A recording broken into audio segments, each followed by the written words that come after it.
Toussaint Louverture, Revolution and Betrayal in the Quest for Freedom. In the late 18th century, as European empires profited from the bondage of millions, an unlikely leader emerged to challenge the old order. Born into slavery on the French sugar colony of Saint-Domingue, Toussaint Louverture would go on to orchestrate the most successful slave revolt in history and establish the first independent Black Republic. His rise from the shackles of a plantation to the rank of general confounded contemporary observers and shook the foundations of colonial power. How did a man once considered property outwit some of Europe's greatest powers and alter the course of history? The answer lies in a journey marked by courage, astute leadership, and ultimately, a cruel betrayal. Toussaint Louverture was born Francois-Dominique Toussaint around 1743-46 on a plantation in northern Saint-Domingue, modern Haiti. Enslaved from birth, he was said to be the grandson of an African prince, a lineage that perhaps fed his pride and ambition. Unusually for an enslaved person, young Toussaint learned to read and write French, and he gained a reputation for intelligence and skill. His duties evolved from herding livestock to serving as a coachman, a trusted position that gave him relative freedom of movement. By his early 40s, Toussaint had been legally freed by about 1776, and even owned a small property, a rare achievement for a black man in a rigid slave society. Despite his personal progress, he remained in a land where nearly 500,000 fellow Africans toiled under a brutal plantation regime that enriched France. Saint-Domingue was the richest colony in the Americas, a jewel of the Antilles, producing sugar, coffee, and indigo on the backs of enslaved labor.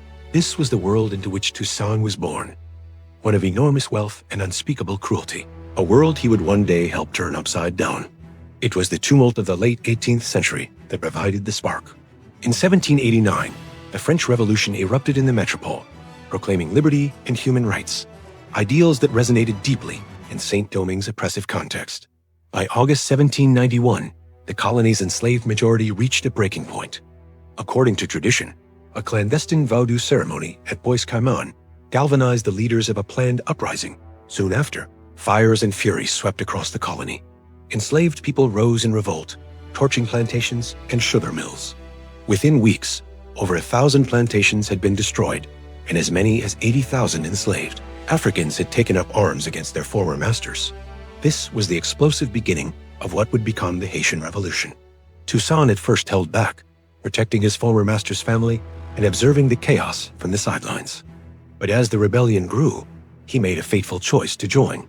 Drawing on his knowledge of herbal medicine, he initially served as a healer for the insurgents, but his natural acumen as a soldier and leader quickly shone through. By 1793, he had adopted the surname Louverture, meaning the opening, reputedly for his talent at finding gaps in the enemy's lines to exploit. Under this new name, Toussaint Louverture rapidly emerged as a charismatic rebel commander, beloved by his troops and respected, if also feared, by allies and enemies alike. From the embers of revolt, Toussaint's leadership abilities grew in tandem with his ambitions. The rebellion in Saint-Domingue did not occur in isolation. It became entangled in the great power struggles of the day. Revolutionary France was at war with Spain and Britain, each of whom cast covetous eyes on France's wealthy colony. Toussaint proved adept at this deadly geopolitical chess. In 1793, as French royalists and planters aligned with Britain and Spain, Toussaint struck a pragmatic alliance with the Spanish, who controlled the neighboring half of the island.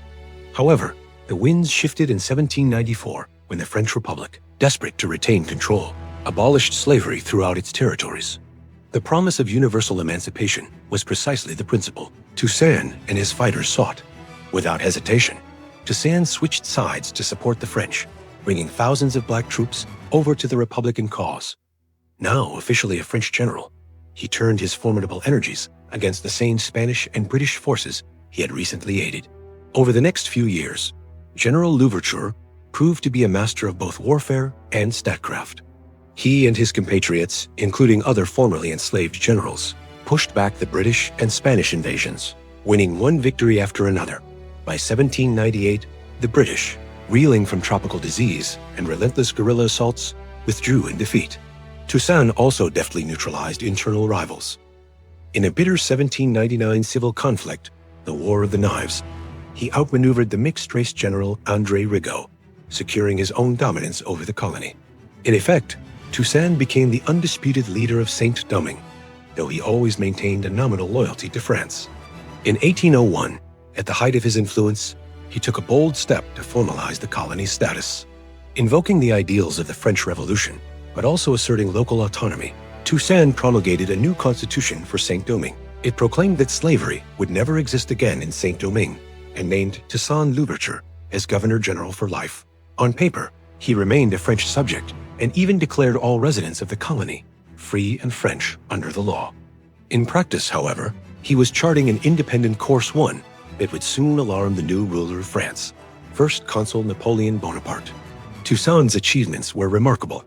He had transformed a slave revolt into a disciplined revolutionary movement that liberated an entire colony. Under his rule, plantations resumed production with paid labor and order was largely restored, even as former slaves tasted freedom for the first time. Yet his very success set the stage for his downfall. Could an autonomous black leader be tolerated by a colonial empire? That question was about to be answered with cannon and blood. As Toussaint consolidated power across the ocean in Europe, an impatient Napoleon viewed the situation with growing suspicion. The 1801 Constitution, especially Toussaint's self-appointment as lifelong governor, was seen in Paris as an open challenge to French authority. Napoleon, eager to reclaim France's primacy in the Caribbean, and sensing an opportunity as a temporary peace in Europe freed his hands, dispatched a massive expedition in early 1802 to reassert control over Saint-Domingue and restore plantation discipline. At the head of this force was Napoleon's brother-in-law, General Charles Leclerc, carrying secret orders that hinted at an ominous goal: the reestablishment of slavery in France's Caribbean domains. Napoleon's invasion of Saint-Domingue in 1802 triggered the final and most tragic chapter of Toussaint's story. General Leclerc's expedition, tens of thousands strong, landed in Saint-Domingue with overwhelming force. Initially, Toussaint and his top lieutenants, including Generals Jean-Jacques Dessalines and Henri Christophe, put up fierce resistance. They employed scorched earth tactics, burning cities such as Cap Franquet, Les Cap, rather than yielding them to the French. The fighting was brutal and costly on both sides, exacerbated by yellow fever decimating the French ranks. However, Leclerc understood that victory could be achieved not just on the battlefield, but through deception. He sought to erode the unity of the Haitian leaders, exploiting any sign of doubt. Sadly, his ploy succeeded. One by one, key figures like Christophe and Dessalines lost faith in the protracted fight after receiving French assurances. Believing Leclerc's promises that France would not reinstate slavery, Christophe negotiated a separate peace and agreed to join the French army in exchange for keeping his rank. Dessalines, too, soon submitted. These defections undercut Toussaint's position and signaled the effective collapse of organized resistance. Facing impossible odds and professing a desire to spare his people further suffering, Toussaint Louverture ultimately laid down his arms. In May 1802, he agreed to retire to his farm under French protection, on the condition that the gains of the revolution, namely the abolition of slavery, be respected. For a brief moment, it seemed that peace might hold. Toussaint withdrew with honor to his plantation at Ennery, and war-weary Saint-Domingue drew a tentative breath. But the French had set a trap. In June 1802, General Leclerc invited Toussaint to a meeting on the pretext of discussing the colony's future governance. Ever the diplomat, Toussaint went, accompanied by his wife and children. It was a ruse. At the meeting, French soldiers seized Toussaint and his family and hurried them aboard a waiting ship there. In Fort de Dieu, the Haitian revolutionary hero was treated no better than a common criminal. Toussaint's final months were as bleak as they were heartbreaking. The once proud general was kept in a small, frigid cell through the winter of 1802 to 1803. He fell ill, suffering from fever, respiratory problems, and extreme fatigue. Conditions worsened by deliberate neglect. No doctor was sent to treat him, despite his guards' knowledge of his declining health. French officials showed blatant indifference, even contempt. One prison commander refused medical help by claiming that African bodies did not respond to treatment as Europeans did. Toussaint understood all too well why he was being made to perish slowly. "Without a doubt, I owe this treatment to my color," he wrote bitterly from captivity, protesting that he had served France faithfully and yet was cast aside to die because he was a black man. On April 7, 1803, after nearly 8 months in chains, Toussaint Louverture was found dead in his cell, succumbing to what was officially reported as pneumonia. He was 59 years old. News of his death was carried across the world. Even newspapers in London and New York noted the cruel fate of the celebrated African chief. Imprisoned and left to die without so much as a friend by his side. As he was led away to the ship that would take him to France, Toussaint Louverture allegedly issued a final, defiant prophecy to his captors. "In overthrowing me, you have done no more than cut down the trunk of the tree of liberty. It will spring back from the roots, for they are numerous and deep." Whether or not those exact words were spoken, their truth would soon be revealed. Toussaint's removal did not halt the revolution. If anything, it steeled the resolve of those who remained. His top generals, including Dessalines, realized that Napoleon's promises were empty. Indeed, within months of Toussaint's arrest, the French blatantly reinstated slavery on the neighboring island of Guadeloupe, a clear sign of what awaited Saint-Domingue had the French prevailed. But the people of Saint-Domingue would not return to chains. In a fierce resurgence, Dessalines and others reignited the war. By late 1803, Napoleon's army, ravaged by combat and disease and now facing a united Haitian resistance, was decisively defeated.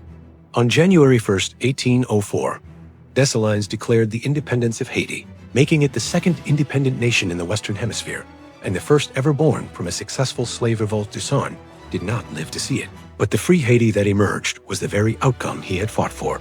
In a profound historical irony, the betrayal of Toussaint Louverture became the catalyst for the final, irrevocable liberation of his people.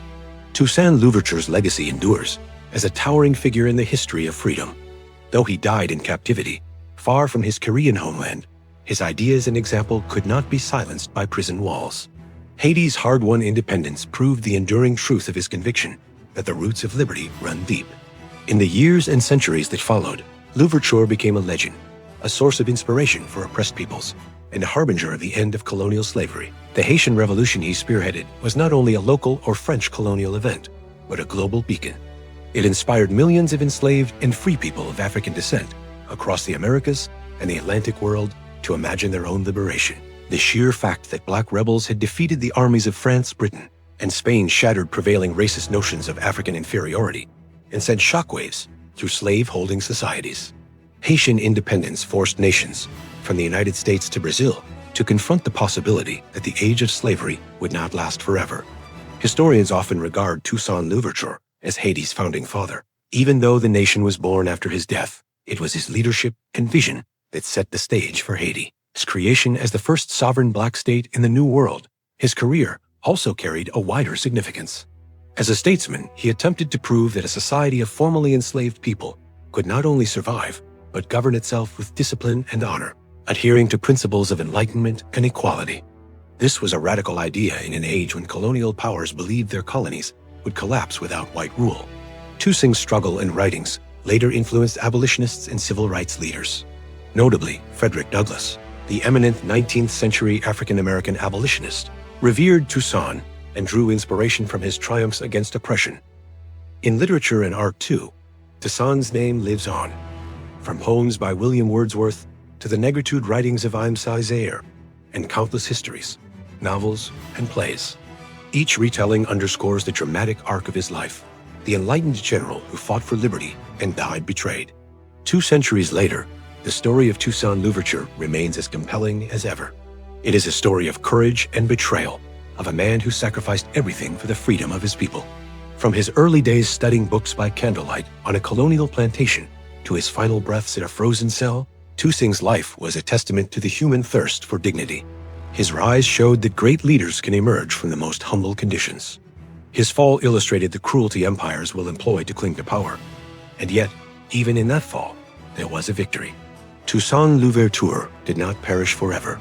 He lives in the spirit of liberty, wrote one 19th century commentator, capturing the essence of his legacy. Today, Haiti's very existence and the broader abolition of slavery stand as living testaments to Toussaint's vision. In the end, the man once derided by French newspapers as a bloodthirsty upstart died an unsung martyr in a prison cell. But his ideals survived and prevailed. Toussaint Louverture's place in history is secure. A freedom fighter who struck a blow against an unjust world, proving that the desire for liberty can take root even in the most oppressive soil. And when nurtured with courage, it will grow, against all odds, into an irrepressible force.